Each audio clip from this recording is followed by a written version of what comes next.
Does it feel like the finish line keeps moving? You save for 2 years, but house prices jump 20%. You work overtime, yet you're still stuck paying off someone else's mortgage while your own dreams of a family are put on hold. It's exhausting, isn't it? You feel like you're running on a treadmill that's set too fast. But here is the truth they won't tell you on the news. You aren't failing. You are being robbed. This housing market isn't broken. It is working exactly as designed. But to see how the trap was set, we have to go back to the days when a single salary could actually buy a home. So, when exactly did the game change from fair play to rigged? Let's rewind to the 1970s. This isn't just nostalgia, it is statistical proof that the system used to work. Imagine your father or grandfather in 1975. He likely had a high school diploma, maybe a steady job at a local factory or office. That single income didn't just pay the bills, it bought a house, a car, supported a family of 4, and still left room for savings. Here is the math that will make you cry. In 1970, the median home price in America was around $23,000. The median household income was about $9,000. That is a price-to-income ratio of just 2.5. Today, in major cities, that ratio has exploded to 8, 10, or even 12 times your annual salary. Back then, a house was boring. It was simply shelter. It was a place to eat dinner, sleep, and watch your kids grow up. It wasn't a portfolio asset. It wasn't a retirement plan. And it certainly wasn't a speculative chip for global hedge funds. Housing was treated as a utility, like water or electricity, essential, affordable, and available. Because homes were for living, not leveraging, prices stayed tethered to reality. Banks were local. Loans were boring. The economy was built on making things, not trading debt. But somewhere along the line, the script was rewritten. The powers that be realized that stable, affordable housing was great for citizens but terrible for profits. They realized that a house shouldn't just be a home, it should be a financial instrument. But here is the dark truth. This paradise wasn't lost by accident. We didn't run out of land, and bricks didn't suddenly become as rare as diamonds. The affordability you lost was stolen. The ladder wasn't pulled up by the invisible hand of the market. It was dismantled bolt by bolt by a specific set of policies designed to prioritize asset values over human needs. And the first domino fell when they decided to change the fundamental rules of money itself. The moment the American dream flatlined can be traced back to the wreckage of 2008. We all know the story. The housing bubble burst, banks collapsed, and the global economy froze. But what happened after is the part they don't teach you in school. To save the banks, the Federal Reserve slashed interest rates to nearly zero and printed trillions of dollars. This was called quantitative easing. The theory was that this free money would trickle down to you, creating jobs and stability. It didn't. It flooded upwards. When money is free, the people who already have assets win big. Wall Street suddenly had access to virtually unlimited capital at almost zero cost. And with bond yields crashing, they needed a new place to park that cash to get a return. They looked around and saw millions of foreclosed homes selling for pennies on the dollar.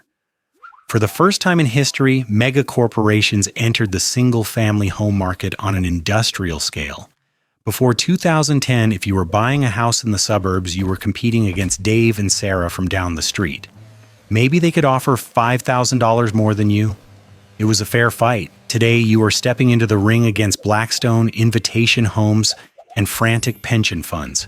You are competing against an algorithm that can make an all-cash offer sight unseen in 3 milliseconds. They don't need a mortgage, they don't need a home inspection, and they certainly don't care if the roof leaks. By 2025, institutional investors have bought up massive percentages of starter homes in key markets. Atlanta, Phoenix, Tampa. They aren't flipping these houses, they are holding them forever. Why? Because they realize that if they control the supply, they control the rent. They turn the housing market into a subscription service. They call it build to rent, but a better name is serfdom as a service. They drove prices up so high that you were forced to rent the very house you could have bought 10 years ago. And who do you pay rent to? The same fund that outbid you. Then came the final nail in the coffin, the post-pandemic inflation. When inflation hit, the Fed panic hiked interest rates. Now you are hit from both sides. House prices are historically high because of the corporate hoarding, and mortgage rates are high because of the Fed's reaction. It is a mathematical pincer move. You are trapped between an asset bubble and a debt crisis. The latter isn't just broken, it's been burned for firewood. But while the math is horrifying, high interest rates and corporate greed are just the mechanics of the trap. They are just the bars on the cell window. The real reason you are still running this race, destroying your mental health for a prize that no longer exists, isn't because of economics. It's because of a psychological weapon they've been using against you since kindergarten. The most effective prison is the one you don't see. The housing crisis isn't just an economic failure.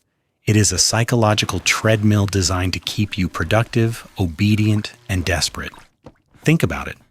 Why are you working those 60-hour weeks? Why do you tolerate a toxic boss?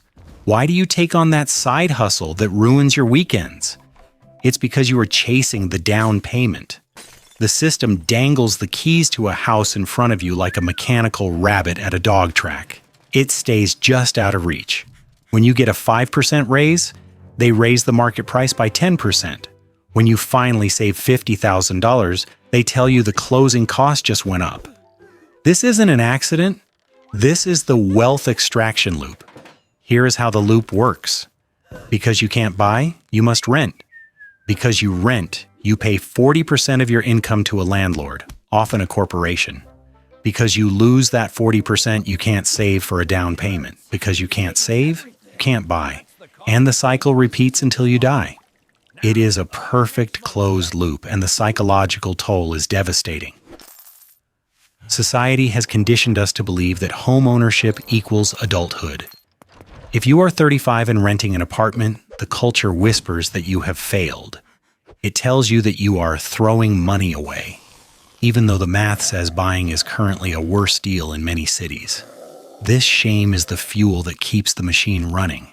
It keeps you desperate. And desperate people make excellent employees. They don't quit.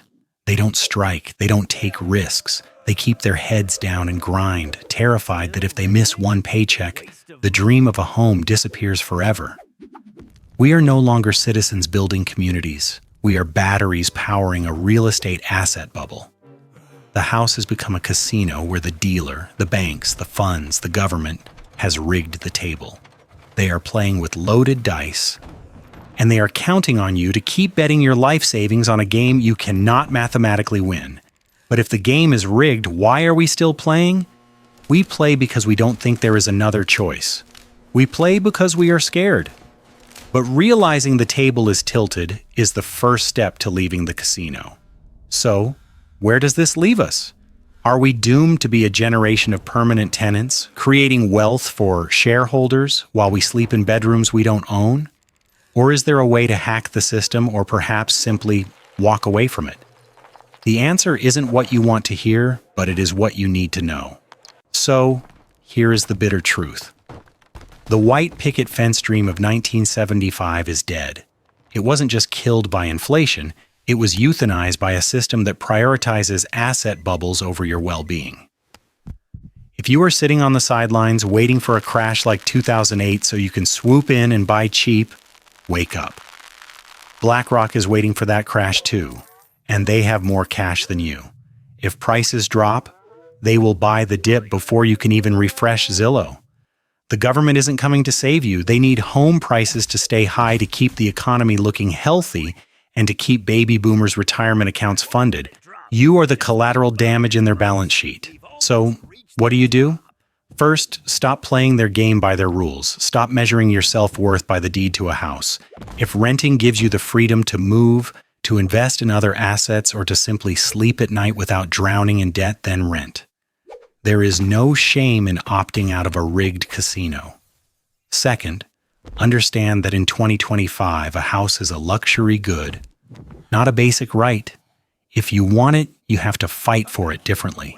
You might need to leave the big cities. You might need to buy with friends. You might need to redefine what home looks like. The system wants you desperate, It wants you to sign a 30-year contract that eats 50% of your income so you remain a compliant worker bee. The ultimate rebellion isn't owning a home. It's financial independence. Whether that happens with a mortgage or a lease is just a math problem, not a moral one. Don't let them guilt trip you into poverty. But I want to hear from you. Look at the numbers in your area. Do you think the American dream is just on life support, or is it already dead and buried? And be honest. Are you still trying to buy, or have you decided to walk away from the market entirely? Let me know in the comments below. And if you want to understand how the education system is running a similar scam on your future, click this video right here. You won't believe how deep that rabbit hole goes. See you there.